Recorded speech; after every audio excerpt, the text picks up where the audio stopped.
Since 2015, we've seen about $670 billion of, canceled or stalled natural resource projects here in Canada. So what are we doing, folks? Before we let politicians in Ottawa try to take more money from Canadian consumers and businesses with tariffs, how about we just allow things to get built here in Canada? I don't know. I know that sounds crazy.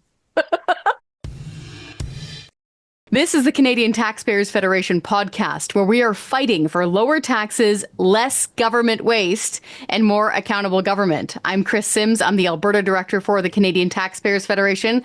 I'm here with two of my dear friends. Franco, he is holding down the fort in Mordor. He's our federal director in Ottawa. And Gage is our prairie director. Thank you guys so much for joining us today. Lots to talk about because, of course, I think it's since the new year started, politics is like drinking from a fire hose. It's been crazy. So we're going to go over a few things in the show today. We're going to go over carbon taxes. Yes, they're still here. They're not dead. Tariffs and how that relates to carbon taxes. And at the end of the show, we're going to let Franco talk about his sex toy show in Germany. Sorry, not his. Yours, dear taxpayer. But we did pay for it. We did pay for it. You, dear taxpayer, paid for it. So, serious warning to the parents. Don't listen to the end of the show if you got little kids in the room, because Franco's going to describe it. Not kidding. But you're still good for the next 18 minutes or so. Okay, let's kick things off. Who wants to start in on Carney and his hidden carbon tax, which is the worst possible thing he could do? One, he wants to hide it. And two, as anemic and paltry as the rebates are, at least they were cash. But he wants to replace them with green points for solar scooters or something stupid. Who wants to kick this off with Carney? Yeah, I will. And, okay. I was wondering, how on earth could somebody make a carbon tax that is worse and more expensive than Prime Minister Justin Trudeau's? I thought we would never get an answer to that. But here comes Mr. Mark Carney, and he found a way. He may have found a way to make the carbon tax more expensive than Trudeau's. Okay, so folks, we listened to Carney's entire announcement, so you don't have to. And here's what we listened to, okay? So Carney said that he would immediately repeal the consumer carbon tax. Okay, that sounds good until you read the fine print. Okay, because what Carney is proposing is to remove the consumer carbon tax and replace it with carbon taxes on businesses. Okay, he essentially said that he would improve and tighten industrial carbon taxes. Well, I hear that, and I hear hike carbon taxes on businesses. Now, here's what Carney and what the government doesn't want you to know about carbon taxes on businesses. A carbon tax on a business is a carbon tax on Canadian consumers, and it'll make life more expensive, right? When you carbon tax a refinery, you make gas more expensive. When you carbon tax utilities, you make home heating more expensive. When you carbon tax fertilizer plants, well, that drives up costs for farmers, and that makes food more expensive. Now, that sounds pretty bad because it is, and it sounds like a carbon tax because, well, it is. But it gets worse. Now, you've probably heard Trudeau and his Liberal minister spinners talk about rebates. Well, everyone outside of Ottawa knows that the carbon tax is costing them way more than the rebates. But at least the rebates is some cash back to Canadians. Now, Carney is going to do away with the rebates. And instead of cash back in your pocket, a little bit of cash back in your pocket, he wants to have incentives and rewards. So instead of some cash, you're going to get a discount code Carney, that you plug in every time you go there and buy a solar powered blender. Is that your code, Carney? Did you just make that up now? I'm going to say I did. Yeah, okay. Just take it. Yeah, this is the worst possible combination of things because this guy named Aaron O'Toole, who used to lead the opposition parties, the opposition Conservatives, he trotted this thing out. And it was awful. And that's where the joke about solar blenders comes from. But in all seriousness, 12 Gauge, I'll let you in here in a second. This gets down to Carney's ethos, okay? I just got his book in the mail, and I'm going to force myself to read it this weekend because it is important. If these people are going to be prime minister or deciding what your tax rates are, you got to know how these people think and how they tick. And it's literally the front page of it is the planet with scaffolding around it. So central planny types get really twitchy when people get cash back in their own pocket. They could use that for all sorts of things. They can use it to pay down their credit card bill. They can put it towards their next heat bill. They can buy beer and popcorn with it. They don't like that kind of freedom that cash brings. So, of course, here comes Big Daddy government saying, no, you need to save up your green points so that you can pay for a furnace. Quick news flash to Mark Carney, whose most recent gig with the Bank of England, Governor of Bank of England, paid him more than $800,000 per year, plus a $450,000 housing bonus. Newsflash for him. If you're part of the 50% of Canadians that are fighting to afford groceries, you are not on the market for a furnace. This is not going to help you. Gage, I wanted to let you in on this because I know you've been doing a lot of work on this too, really digging into Carney's carbon tax plan. Yeah, well, Simmer, unfortunately, I don't think you're going to be for a happy read this weekend. I've got his book on my back shelf back there, scribbled with a bunch of angry comments in the margin, talking about exactly what you did. But the thing is, Franco was talking about how this is the most worst carbon tax imaginable, and he's all right about that. But the next step of Carney's carbon tax plan is almost as bad, if not worse. Carney plans to impose what he's calling a carbon adjustment border mechanism. So for regular people who aren't central bankers, that's a carbon tax tariff. So what Carney wants to do is punish other countries who don't have a carbon tax. A really big one there is the United States, by forcing Canadians to pay import taxes on stuff they get from other countries. And just like this industrial carbon tax, the businesses are going to have to pay more, and that means the rest of us are going to have to pay more, right? One of the biggest examples is we're looking at farmers. I'm here in Saskatchewan. If a farmer's stuck paying for fertilizer from across the border, fertilizer plants can have to pay that tax. Farmers are going to have to pay more. That comes down to us. The most confusing example is when we go to cars, right? Sometimes a car, components can cross the border a bunch of times before they actually get finished down in Ontario there, assumingly going to be hit with Carney's carbon tax tariff every single time. I mean, I don't know if you guys have bought a car recently. The car market isn't exactly cheap, and this will just make that worse. And it's another thorn in Carney's carbon tax plan. So just to explain this simply, because I'm kind of wandering into a movie theater here like a child. So if I'm wrong, jump in. So essentially what you're saying is that Carney is like, this country doesn't have a carbon tax. Pick one. The United States or wherever, whatever country doesn't have a carbon tax. I disapprove of that. When we import a widget from that country that is bad and doesn't have a carbon tax, I'm going to nail them with one as it crosses the border, thus making the thing more expensive for a Canadian to purchase. Is that how that works? No, that's exactly right. And it kind of goes with the whole central planning ethos again, right? Carney, if he becomes prime minister, can only central plan Canada. This is the best he can do to try and force other countries to also hurt their economy with the carbon tax.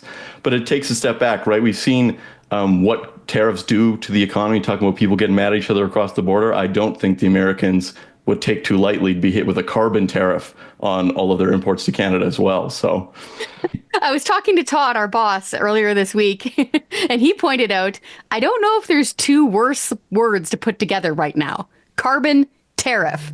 What a brilliant plan. Franco, I thought that Canada was trying to sell carbon taxes to other countries. Isn't this all on the same level playing field now?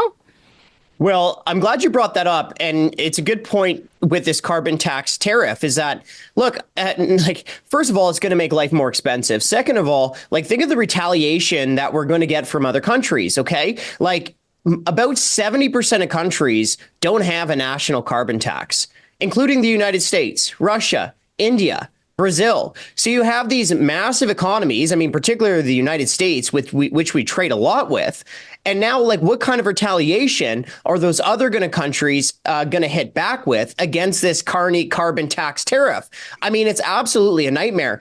But look, to really boil what's going on with Carney, he says he's going to replace or end the consumer carbon tax, but really he's just relabeling and hiding carbon taxes in different place with higher carbon taxes on businesses and this carbon tax tariff, which will ultimately be paid by both Canadian businesses and Canadian consumers. But another element of this that we have to talk about is think about how many bureaucrats taxpayers are going to have to hire to patrol the border with their calculators, calculating how much carbon is coming across the border from other countries, right? So it's not just a nightmare when it comes to affordability, because Carney's plan will make life more expensive, but it's also a taxpayer nightmare where you're going to have all these bureaucrats trying to figure out beep, boop, how much carbon went into a good that's being traded across Canada's border. And so here's the thing. Here's what Carney, if he wants to have any shred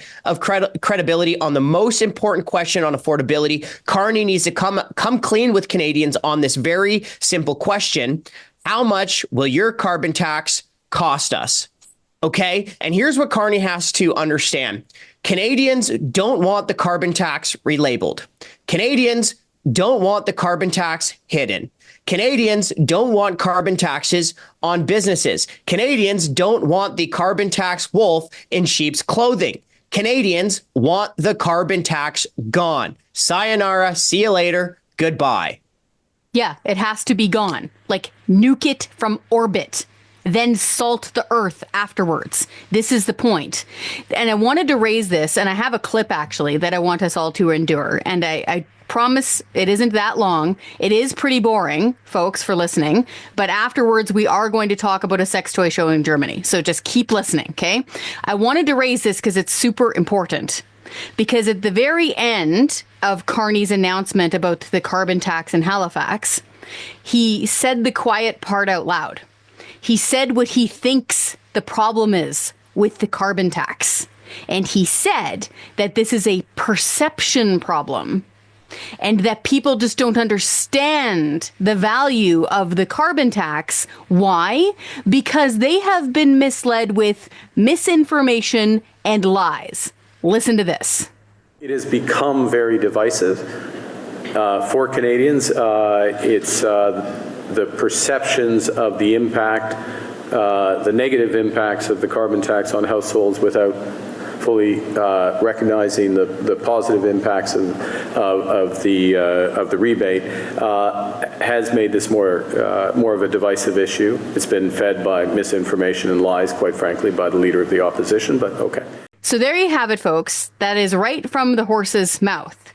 So keep this in mind the next time you hear the mainstream media trying to glide past the issue of the carbon tax, okay? I'm a little bit worried that the narrative is going along the lines of, oh, the carbon tax is dealt with or the carbon tax is over. No, it's not. We're paying it right now, and it's going up again April 1st. This is a cold, hard reality for people. I'll also point out that people are so upset, understandably so, about the threat of tariffs coming from the United States, around 20 or 25%. If you do the math on how much they're going to crank up the carbon tax on diesel, which is the lifeblood of the economy and moves everything we need, that's around a 20% increase. We are hitting ourselves in the face with a tax hike. So this is a major problem, and I really hope that this message gets through to the average Canadian and to the mainstream media. Don't let any of these Liberal Party leadership candidates off the hook by saying, oh, the carbon tax is dealt with. No, it's not. It is a clear and present problem, and it's costing us an arm and a leg. Franco, did we want to get to the actual tariff issue? Do we want to go there right now? Yeah, I think this is a good way to segue into that, right? Okay. So, I mean, we have this threat of tariffs looming above our head. You know, obviously, President in the U.S., Donald Trump, has talked about a 25% tariff on Canadians. And, you know, the first emotion that I have when I heard that is like, oh, heck no. You know what I mean? Like, let's hit them back. Let's hit them back. So I understand the emotion that people are feeling in Canada and the emotive drive to hit back with tariffs. But, you know, let's take a step back for a second and let's think about what Canada actually has to do. And the number one thing that Canada has to do is we have to make Canada strong. And we do that by cutting taxes, cutting red tape, and getting Canada's economy firing on all cylinders, right? And even just think about it. Like, you really want to make the Americans upset? Well, let's outcompete them on the economy. Let's be the best place in the world to do business. We have like such abundant natural resources and so much talent within Canada. There is no reason outside of the damaging policies our governments have imposed on us that we aren't the most competitive, most free, most prosperous country in the world. So, you know, before the government even thinks about knee-jerk retaliatory tariffs, we have to make Canada strong. We have to cut taxes. We have to cut red tape. Because look, like these tariffs, I don't think they would work. I don't think us putting in tariffs will make Donald Trump back down. And I do know that if the government of Canada imposes tariffs, well, that will make life more expensive for Canadians who can't afford it. Yeah, I was sick last week, so I was mostly unconscious, but I was tuning in and out of news whenever I could. And I had this kind of surreal moment of, I don't know if you guys have experienced this, where you've had family come in from out of town and you're showing them around your town or your city and you're kind of seeing it through their eyes for the first time. It was kind of that experience where I was watching American coverage of the situation up here in Canada and just hearing an outside person say out loud, we do not have a major east-west pipeline in our own country for our own energy, was bizarre. It was it's like, yeah, they're right. That's crazy. We've been living like this now for all these years. And this isn't just, language that we're using here. These are laws. Like Bill C-69 was all but forbidding the construction of most energy projects. The unconstitutional Bill C-69, Thank you. I may add. And let me just jump in here, Chris, because, more than 95% of the oil we export goes to the United States. Well, if we could actually build a pipeline here in Canada, then we can reduce our reliance on trade with the U.S. and reduce our reliance on importing oil from Saudi Arabia. Like, sounds so obvious when you say it out loud. But things ain't obvious here in Ottawa, apparently, right? Common sense ain't so common here in Ottawa because, look what the government has done, right? The government has imposed the unconstitutional No More Pipelines law, Bill C-69, that the CTF successfully fought in the Supreme Court of Canada. Thank you to all our listeners out there. The government also imposed a discriminatory tanker ban on the West Coast. The government rejected the Northern Gateway Pipeline. The government moved the regulatory goalposts on the Energy East pipeline as well. And, since 2015, we've seen about $670 billion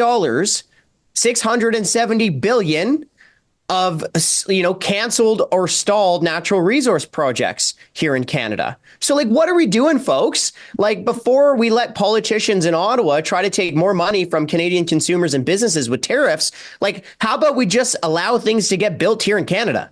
I don't know. I know that sounds crazy.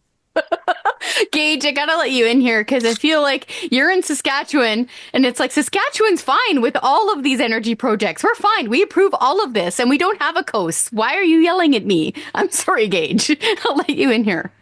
No, that's exactly it, right? When you hear for the first time that we can't get the oil from east to west, you're sitting in Saskatchewan, you hear Alberta getting all grumpy about it. And it's like, in Saskatchewan, we have quite a bit of open space that could be perfect for a pipeline, I think. Not too expensive to get it through the Great Plains there.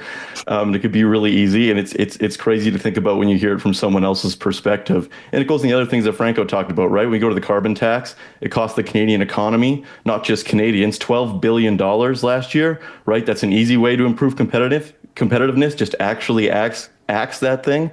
Make it easier for people to buy things from other provinces rather than the U.S. Some places say that costs the economy $200 billion a year.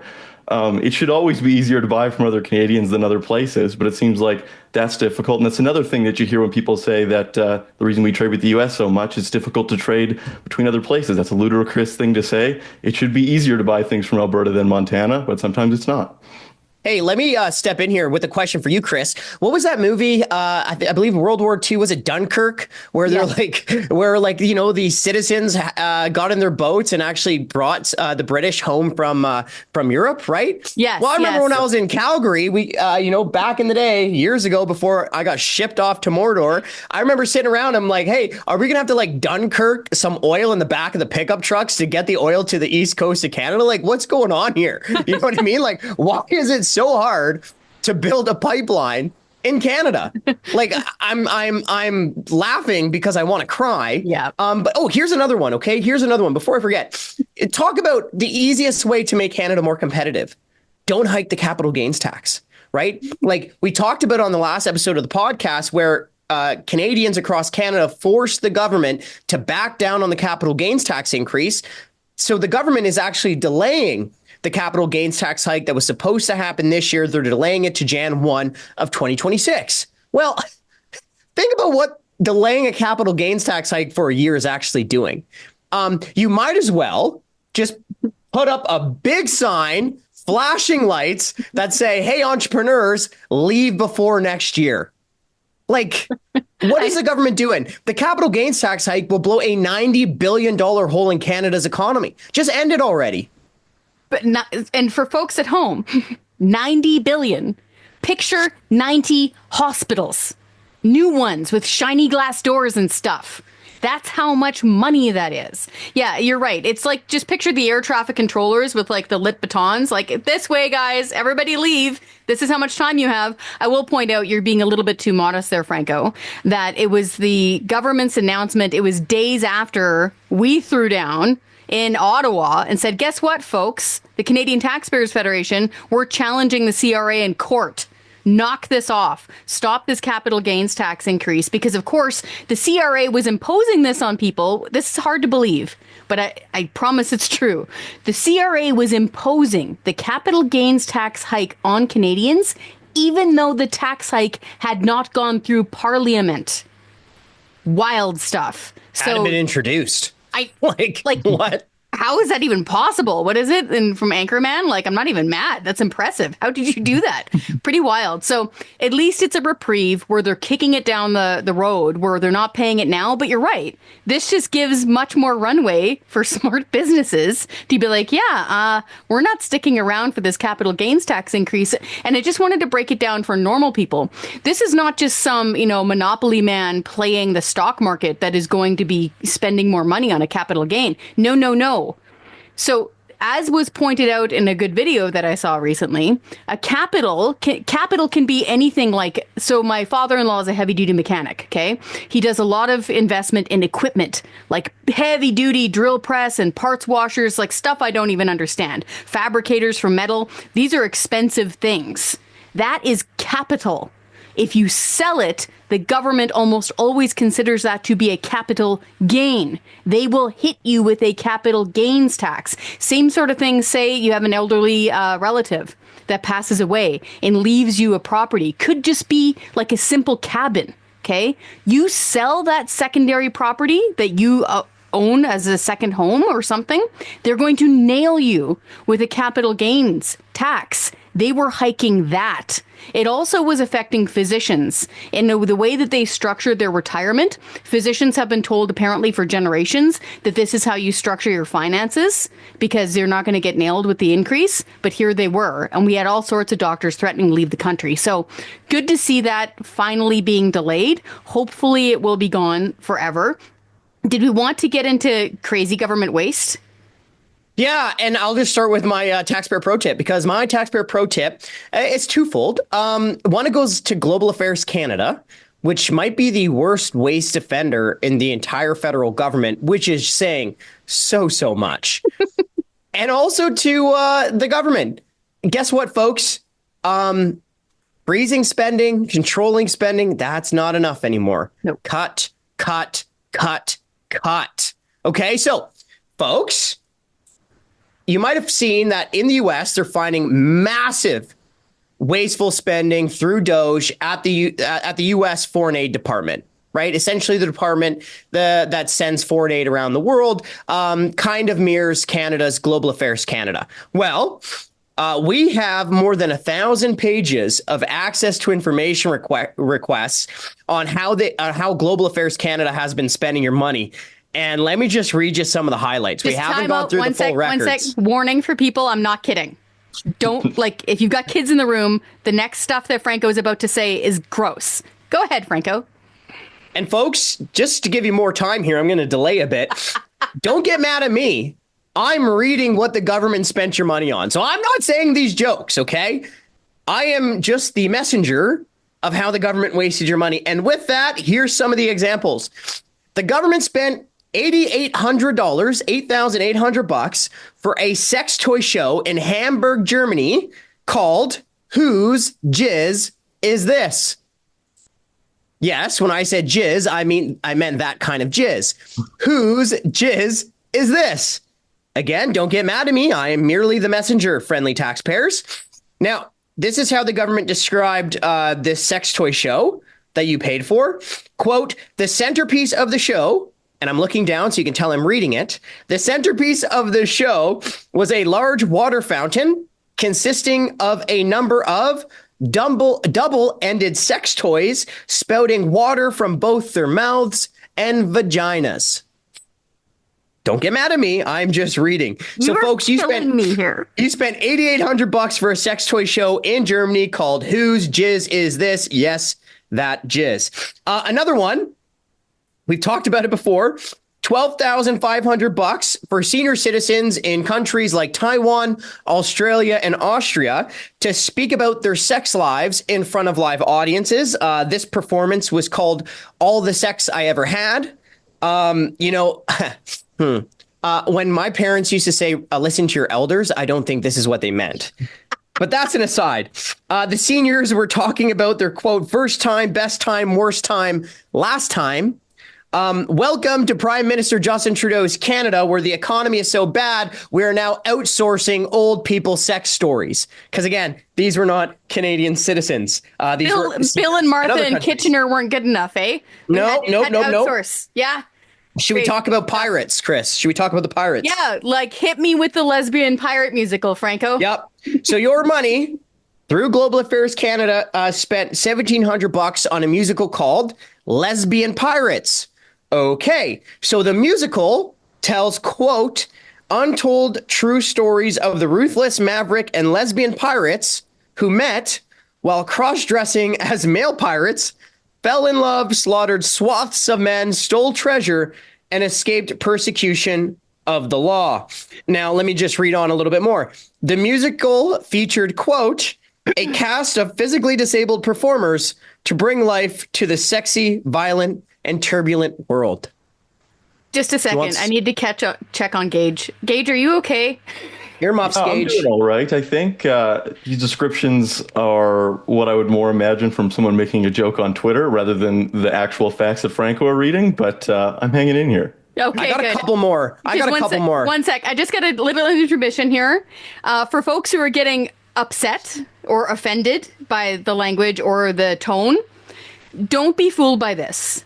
Woke is a cloak for government waste. Okay?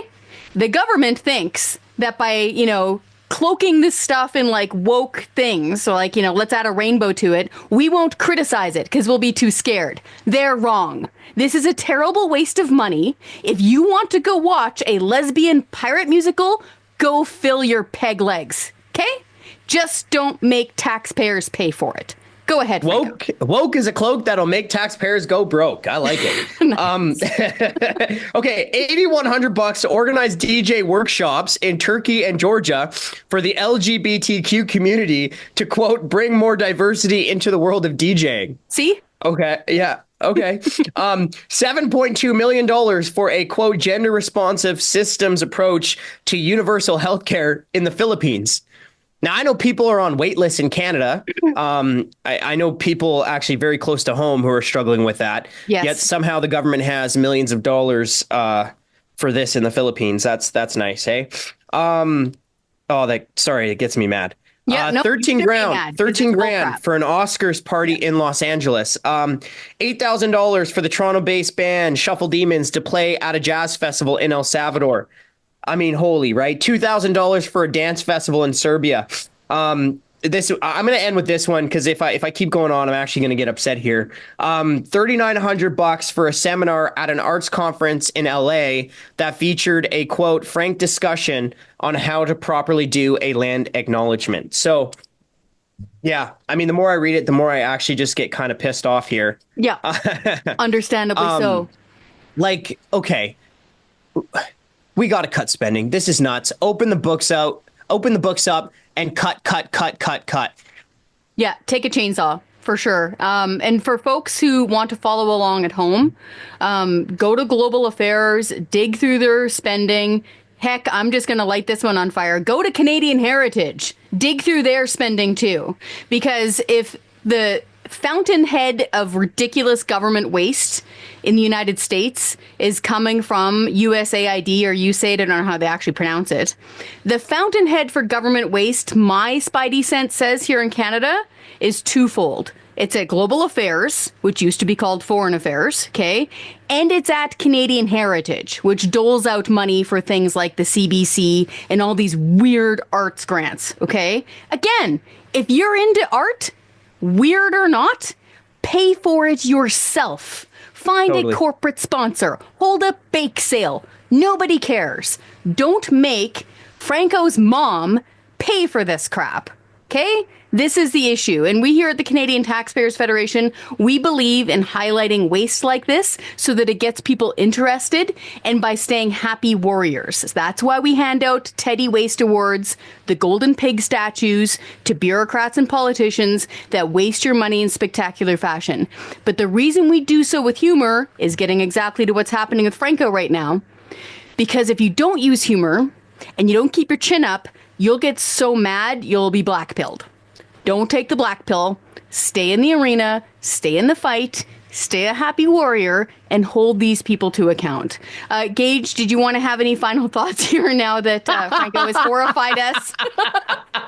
Poor Gage. Well, I think we can take it back. Earmuffs, Gage. Take it back slightly to the carbon tax for a bit and some other stuff and kind of highlight the overall thing. I think one of the most important things for taxpayers to take out of this that Chris was just talking about is that the fight against politicians who want to spend your money and raise your taxes is never over. Even if you think you're going to have the guy that you like in charge for a bit, there will always be politicians, international organizations, people on the outset saying, but actually I think we should be hiking taxes on them again. It's the same way with Carney, right? He doesn't think that the carbon tax is bad because it makes life unaffordable. He thinks it's bad because it's a divisive perception problem. That's not the correct answer. And as long as there are politicians around, there's going to be politicians trying to hike your taxes and increase spending. And taxpayers should always be fighting against that, even if it looks like they're winning. Amen. Well said. Any final words there, Franco? Take me home. So exactly to build on Gage's point and to close off the show, stay in the arena. Okay. Even if your guy, let's say Pierre Poilievre becomes prime minister, gets in, as he pointed out to Dr. Jordan Peterson, paraphrasing, he can't do this by himself, okay? Everything is on fire. Trust me. You check out any department that comes from Ottawa, it is just bedlam, okay? Everything is on fire. Everything is going over budget. It's a disaster, okay? We, as citizens, have got to stay in the fight. We must remain in the arena, in Roosevelt's words. The best way to do that, from the taxpayer's perspective, is to join the army. Join the tax fighter army, because we do all sorts of stuff. We do mass email campaigns. We do phone campaigns. We push politicians to make the right decision. We also encourage them, exactly to Gage's point, if they're being beset by global forces that are insisting on stupid things like a carbon tariff coming across your border. Okay, this is where these stupid ideas come from, and they hit Canada. And the next prime minister won't be able to do this by themselves. So head on over to our website, taxpayer.com. Find the petition that speaks to you, okay? If you want to scrap the carbon tax, if you want to defund the CBC and stop journalists from being paid by the government, if you want to stop the capital gains tax hike, all of that stuff, sign those petitions, and now you're part of that battalion. Okay. And the next time it's time to everybody push at once, you're going to be on that list and you're going to be on the front lines. Folks, thank you so much for listening and watching the podcast. Be sure to share this with at least one friend who feels the way you do. Until next time, keep fighting for taxpayers.